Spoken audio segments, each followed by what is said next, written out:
We know you have choices. We're happy when you come here. Happier when you find reasons to stay. This is the hotline. Emily's views, her position on the issues, her point of view backed up by the facts. Here are Emily's views.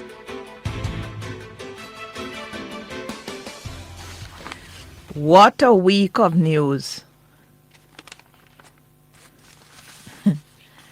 Final monkey caught. NEPA seeking to take action against importer.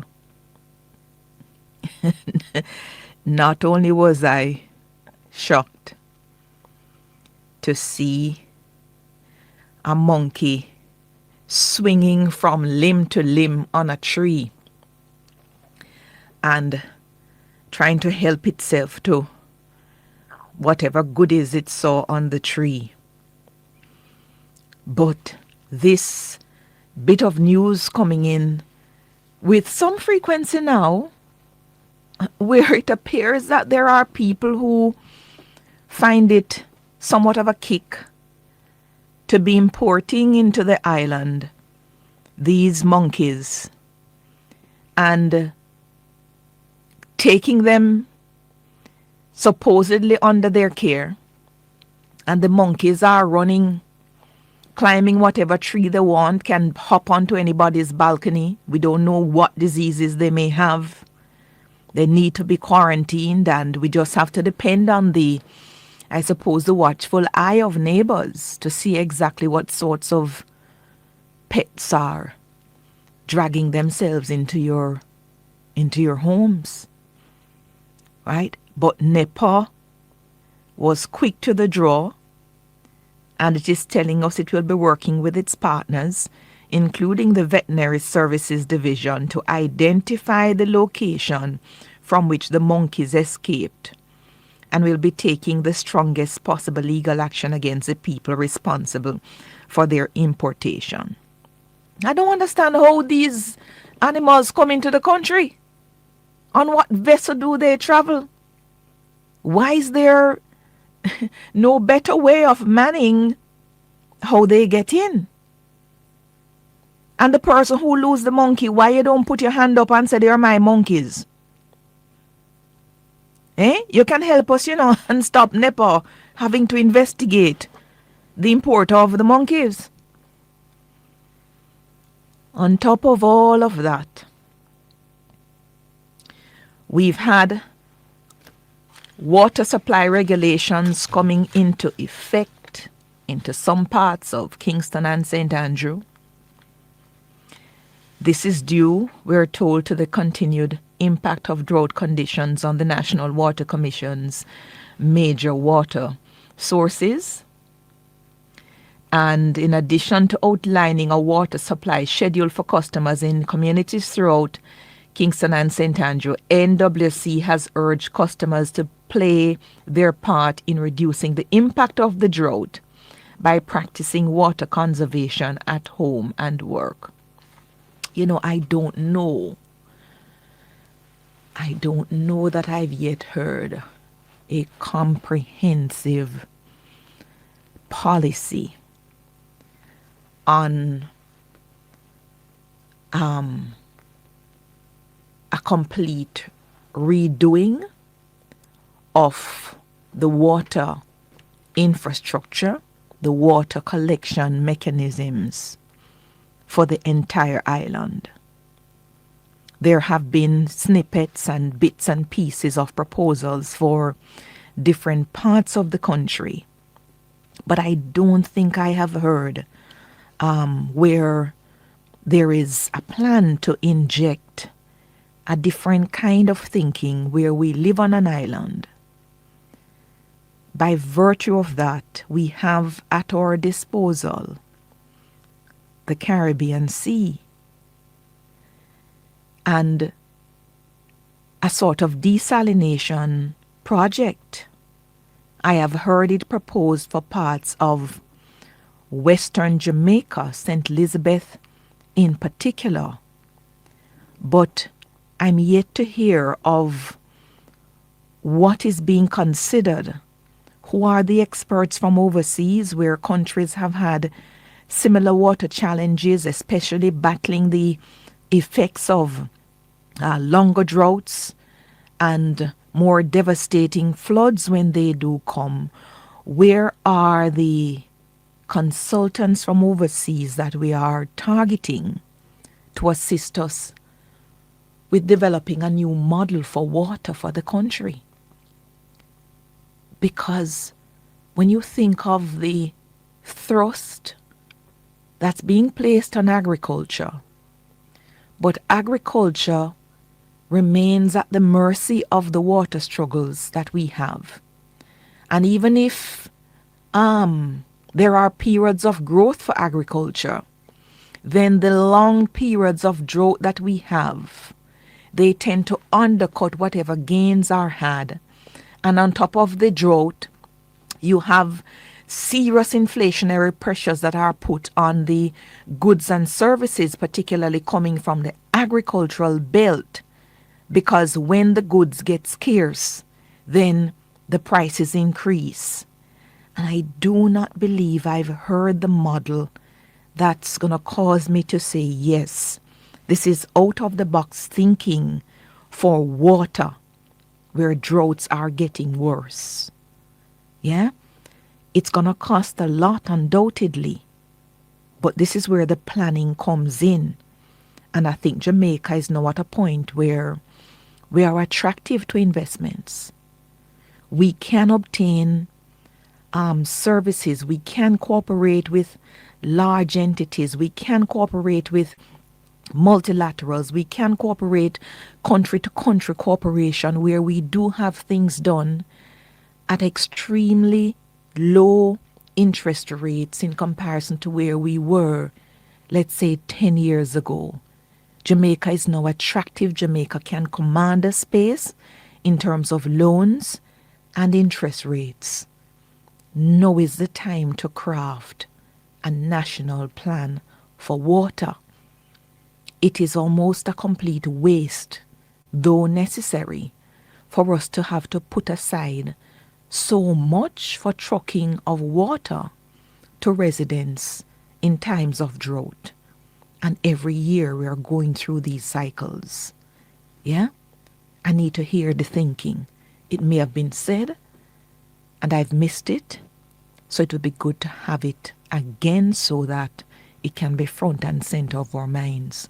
In the same way the government has focused on national security and the building of the infrastructure, we need a water infrastructure plan. Let me take a break. At the Ministry of Finance and the Public Service, we're driven by service excellence. Visit mof.gov.jm for more information. The time by the Ministry of Finance and the Public Service is 9:15. Emily's views, her position on the issues, her point of view backed up by the facts. Here are Emily's views. Then imagine my shock and the shock of so many people when we heard on Monday of what they're saying is a brazen daylight, an alleged hit job that was foiled by the police in the Jacks Hill area, and which ended, we understand from the police reports and from media, with the killing of 5 men and the alleged seizure of 4 firearms during this reported gun battle. I think we've had a little bit of information from what we've been told. There was some plan to take out a leader of a gang or somebody who was some top-tier representative in this gang. And the police received the intelligence. Apparently this gang member, it is said, took up Airbnb or something of the sort in the Jacks Hill area. And it is alleged that some of his cronies were waiting on him to do whatever it is they believe necessary. And when they went to the place where this man allegedly took out the Airbnb accommodation, he wasn't there. So they waylaid him, and the police showed up. And we were made to understand that a gunfight of sort ensued. And they all ended up dead with firearms seized. I'm yet to hear a full and proper report on it, because I suspect some of you have wondered. And it is not only unique to this situation, you've wondered if gang members have a plan to kill one. Why don't we just allow them to do that, as opposed to going to intercept, and in the process 5 have been killed?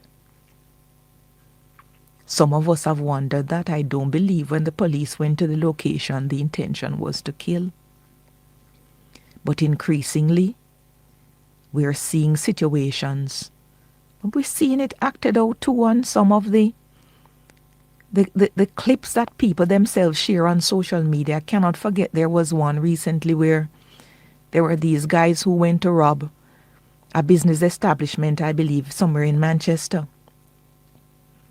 And they went in and started pelting all sorts of, beating on whoever and taking whatever they wanted. And the police on the outside, as patient as ever.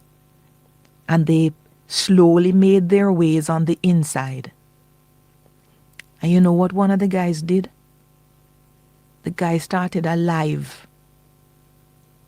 He went live on social media to say, yes, it's me. We're holed up in here. The police are coming in, but tell them we're not going to do anything. Yeah?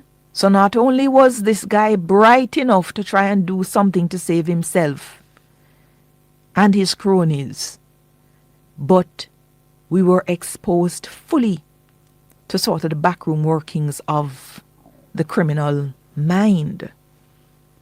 So I have no doubt in my mind that people who take money to fulfill what they consider their end of a contract, which is to go kill somebody, that they're really not minded to treat police with kids' gloves if police seek to intercept and to thwart their plans. It is, however, very unpalatable that so many of them have been cut down. And we need to hear some more. Much more from the police. I know that investigations are always very sensitive and very delicate. But in a situation with the numbers that have been killed, more should be heard. And on top of that, in fact, just before that story came out, the Saturday before, we see the latest police shootings trigger renewed concerns from Indicom, with a 121% increase in police fatal shootings when compared with a similar period last year.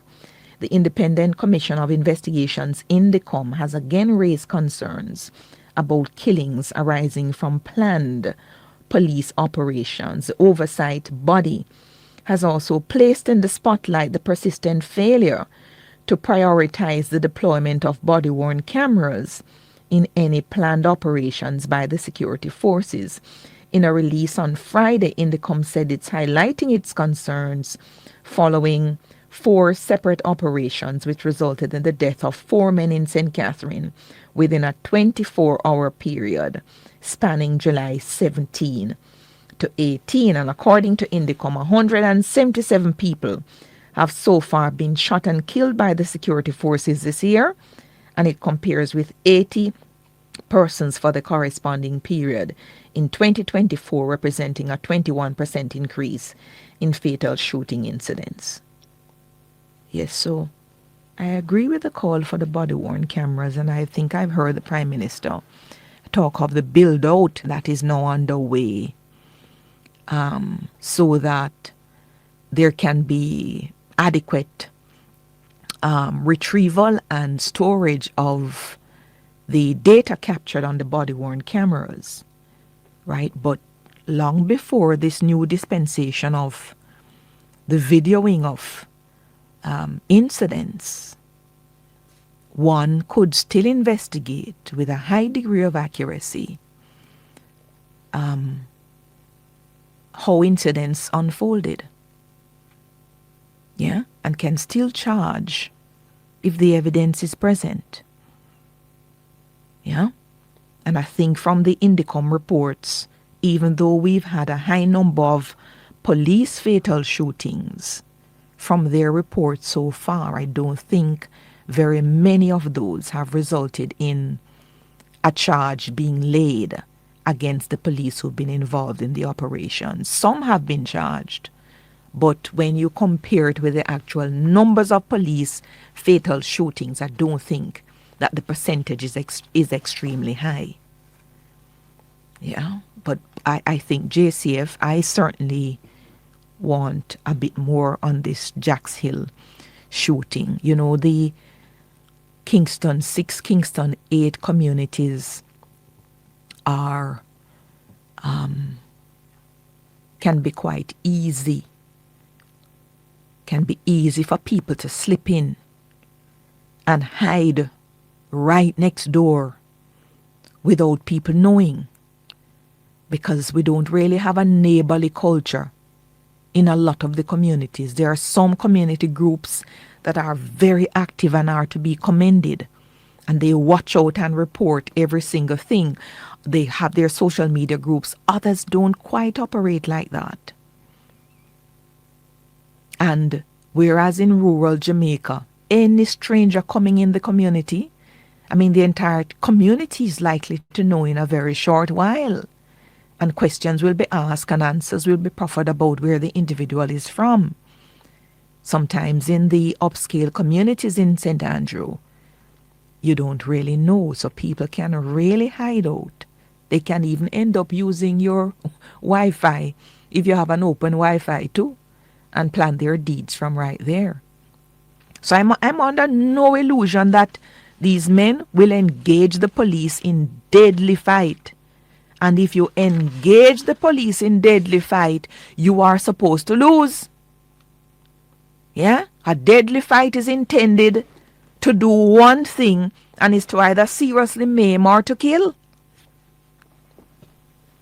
But give us more. Give us more.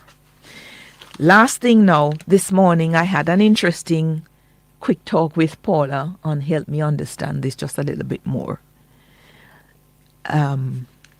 About this third country deportation that is being undertaken by the United States.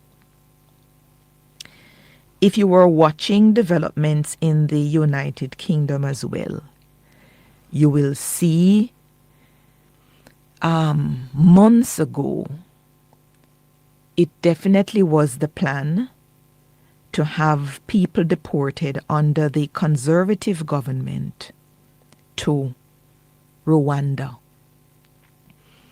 And the discussions in the parliament, certainly the ones I heard, they were split.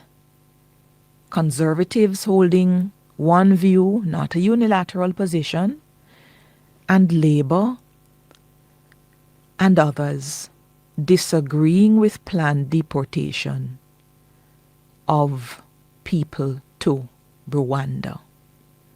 There was a massive flight that was planned costing millions of pounds.